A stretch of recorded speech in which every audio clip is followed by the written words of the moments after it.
படைத்தான் இறைவன் உனையே, மலைத்தான் உடனே அவனே.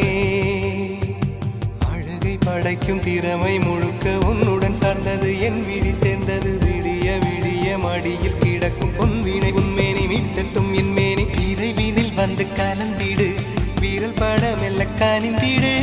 உடல் மட்டும் இங்கு கிடக்குது, உடன் வந்து நீயும் உயிர் கொடு. பல்லவன் சிற்பிகள் அன்று பண்ணிய சிற்பத்தில் ஒன்று, பெண்ணென வந்தது இன்று சிலையே. பல்லவன் சிற்பிகள் அன்று பண்ணிய சிற்பத்தில் ஒன்று,